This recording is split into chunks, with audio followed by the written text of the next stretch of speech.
In this video, I'll be remaking Clash Royale from scratch with a map editor and the basic character interactions.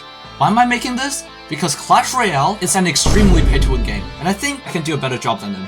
Like and subscribe if you like a better Clash Royale, and immerse yourselves. So we start off with some quality of life changes from the last video. That definitely didn't took 10 hours to make. But most importantly, I've added some additional flowcharts, did a bit of retexturing, and made it so that you can navigate around the flowchart editor with basic zooms and stuff. And things are looking good! Almost too good. Now, we're on to the level editor itself. My plan is to make the map hexagonal, and it's gonna be composed of 28 tiles horizontally and 42 tiles vertically, which is way bigger than Clash Royale's, but we'll have to actually make it first. But little do I know, this is going to be the worst experience I've ever had for game development. Whenever I use this line of code, it optimizes my code like crazy, in compensation of compilation time, which basically means how long it will turn my code into actual file that the computer can read. And since I've spammed it literally everywhere, my code now takes an insane amount of time to compile. And since right now I'm resizing the tile size of my map, and if you don't know, parameter tuning is one of the worst nightmares of game dev, since you have to trial and error multiple times before you get the right parameters. But instead of making a slider, I didn't, and I had to wait 6 entire minutes every single time I want to resize the tile. So please, for the sake of your mental sanity, use a slider. But guess what I did instead? I went and deleted every single line of these code, resized my map tiles, didn't realize there's a command to bypass this line of code, so I re-added every single line of these code all over again, and resized my tile using that command, instead of just adding a frigging slider. Yeah. But I mean, it only took a few hours to get everything. And if you ask me, did I learn my lesson? Absolutely not. Because it got the job done in a few hours. Now, it's time to shape the map itself. I'm gonna make it so that it's kinda like an eclipse shape around the edge. Well, this certainly is fun. Sorry, I just couldn't think of a word to describe what I'm doing right now. And that's the edges of the map done. Now we just gotta locate the center of the map and, Alright, I made the canal on the center of the map, and it's time to make 2 bridges. I mean, they're not wrong, but they look wrong. Anyways, I figured out why they were wrong, so now it's 3 tiles wide, and it's not at the very edge anymore. And as for the gap in the center, it'll kinda get wider then shrink down, but let's see. So we got our gap. I mean, looks alright to me.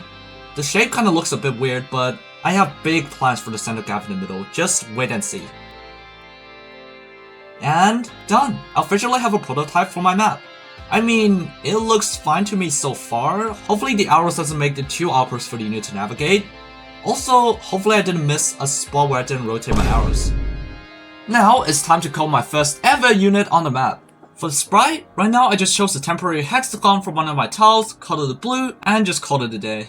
And now, while I'm coding my flowchart for my troop, it's probably a good time to introduce to you variables. Variables are basically just storage of vectors. Each variable has a unique name, and it holds some vectors inside it. And every unit has some unique variables, but there are only 3 main variables: the unit's position, the unit's HP, and the unit's ID. For now, movement speed and other more advanced stuffs, I'll add them in the future. Each unit can set its own variables, or they can set each other's variable. For example, if I have this guy dealing damage to this guy, it can just modify that unit's HP to be subtracted by 1. So if I put him down right here, he'll start walking towards the other king tower, and... well, that was worth a try. Okay, this time, I guarantee it to work. I've double checked like 67 times already. Okay, I didn't say anything, you didn't hear anything. Good? Good. Okay, this time, I promise. It's no bugs. Trust. But no way this actually worked.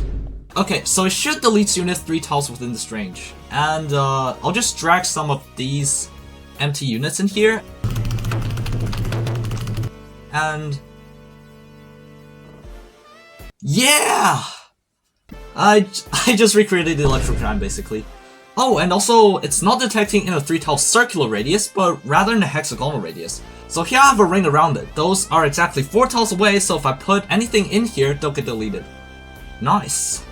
Okay, that unit was pretty terrible, I'm not gonna lie, so let's actually make something. We're back with range unit 67. Whenever it sees another unit within the 9 tile radius, it'll just stop and shoot it down.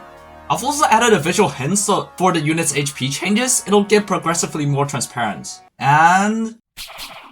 damn!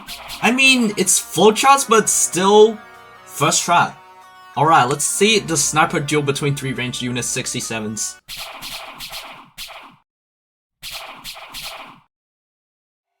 We have a victor. Let's see if ranged unit 67 can compete with the next troop I'm gonna make.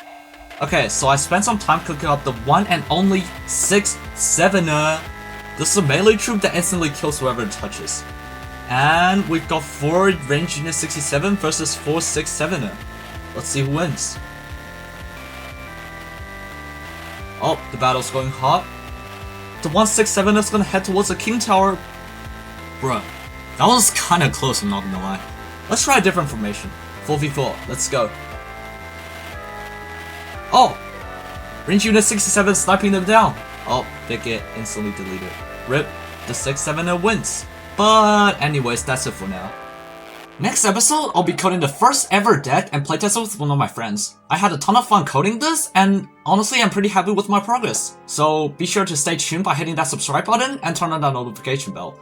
I hope you all enjoyed the video, see you all in the next one. Peace!